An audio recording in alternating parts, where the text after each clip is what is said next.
శ్రీతన్ చైత్రల పెళ్లి జరిగితే మీరు విడిపోవాలి అంటున్న సునంద మాటలకు షాక్లో ఆనంది.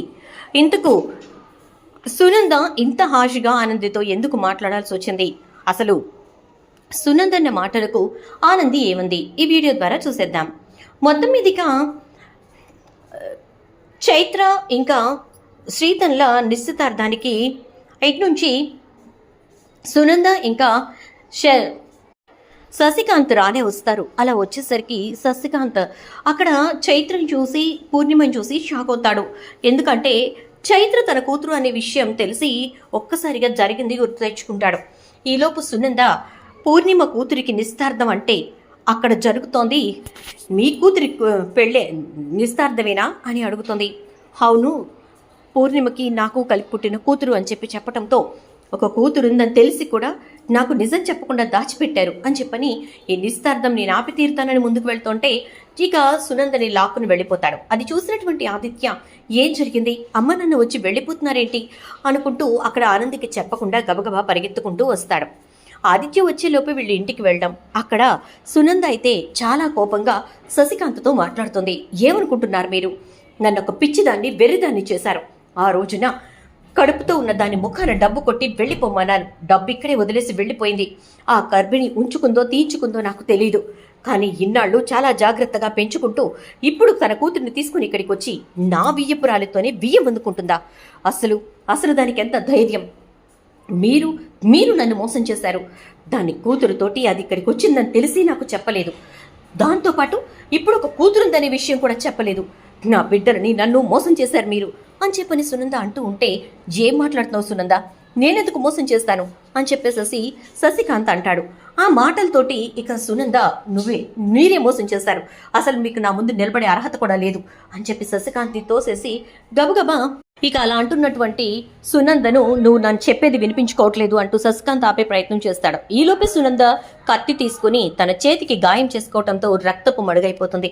గబగబా వచ్చిన ఆదిత్య అదంతా చూసి ఏంటి నాన్న అంటే జరిగింది చెప్తాడు శశికాంత్. ఒక్కసారిగా షాక్ అయిన ఆదిత్య గబగబా ఇక హాస్పిటల్కి తీసుకెళ్తారు. అక్కడికి వెళ్ళిన తర్వాత ఇక ఆనంది ఫోన్ చేస్తూ ఉంటే ఫోన్ లిఫ్ట్ చేయడు. అరే ఆనంది ఫోన్ చేస్తుందంటే, నాన్న ప్లీజ్ దయచేసి వదిలేసేయండి, అసలు అమ్మ స్పృహలోకి వచ్చి ఏం జరిగిందో నేను తెలుసుకునే వరకు అమ్మకి ఇలా ఉందనే విషయం కూడా ఎవరికి తెలియకూడదు అని చెప్పని అంటాడు.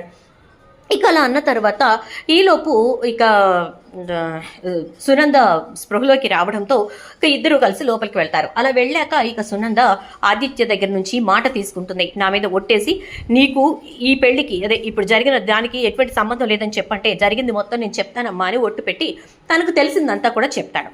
దాంతో ఇక అయితే ఇదంతా ఆనందే కావాలని చేసిందనమాట. ఆనందని ఉపయోగించుకుని మీరే ఇదంతా చేశారనమాట.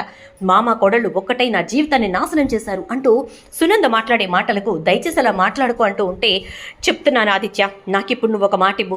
చైత్రకు ఇంకా శ్రీధన్కు పెళ్లి జరగకూడదు. అది నువ్వే జరగకుండా చూసుకోవాలి అంటే అమ్మ దయచేసి విను అంటూ ఉండగానే ఈలోపు డాక్టర్ రావడంతో మాట డైవర్ట్ అయిపోతుంది. అక్కడ ఆదిత్య మాటిచ్చే పరిస్థితి లేకుండా పోవడంతో ఇక అందరూ ఇంటికి వెళ్తారు. ఇంటికి వెళ్ళిన తర్వాత ఇక చాలా కోపంగా సునంద అయితే ఆనందితోటి అంటుంది, చూడు అందరి విషయాల్లో తల దూర్చి ఇంటి మీదకు నీ తెల మీదకు లేనిపోని ఇబ్బందులు తెచ్చుకోకు. అంతేకాదు అనవసరంగా మీ ఇద్దరి మధ్య గొడవలు వచ్చేలా చేసుకోకంటే నేను ఎవరి విషయాల్లో తలదూర్చినానత్తయ్యా, నన్నెందుకు గిట్లంటున్నారు అని చెప్పని అంటుంది.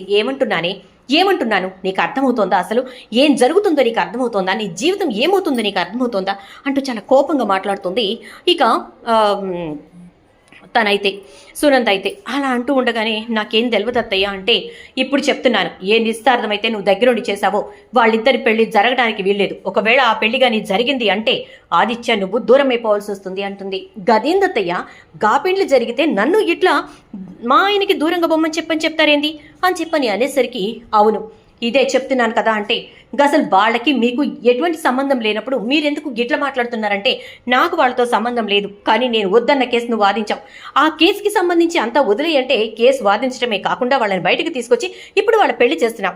వాళ్ళెవరినో తీసుకొచ్చి నా వియ్యపురాలని చేస్తున్నాం అంటే, శ్రీతన్ చైత్ర ప్రేమించుకున్నారత్తయ్య, వాళ్ళ ప్రేమని వాళ్ళ అమ్మ వాళ్ళు అంగీకరించారు, అందుకోసమే ఆ పెళ్లి జరుగుతుంది, మీరెందుకు ఇట్లా మాట్లాడుతున్నారు అని చెప్పి ఎంతసేపు చెప్పాలని చూసినా చెప్తున్నారు కదా, ఆ పెళ్లి నీ చేతుల మీదుగా జరిగింది అంటే, అసలు ఆ పెళ్ళే జరిగింది అంటే ఇక నువ్వు ఆదిత్యని మర్చిపోవటమే. ఏంటి ఆదిత్య, నేను చెప్పింది కరెక్టేనా అంటే ఆదిత్య ఏం మాట్లాడలేక అలా నిలబడిపోతాడు. మరి ఇప్పుడు ఆదిత్య ఏం చేయబోతున్నాడు? సునంద మాటలకు మన ఆనంది ఒప్పుకుంటుందా? మరి ఇప్పుడు ఆనంది ఎలాంటి ప్లాన్ చేసి సునందను మార్చే ప్రయత్నం చేస్తుంది? ఇదంతా రాబోయే ఎపిసోడ్స్లో చూద్దాం. వీడియో నచ్చితే లైక్ చేసి వీడియో షేర్ చేయండి, ఛానల్ సబ్స్క్రైబ్ చేసి పక్కనే బెల్ ఐకాన్లో ఆల్ ట్యాప్ చేయండి.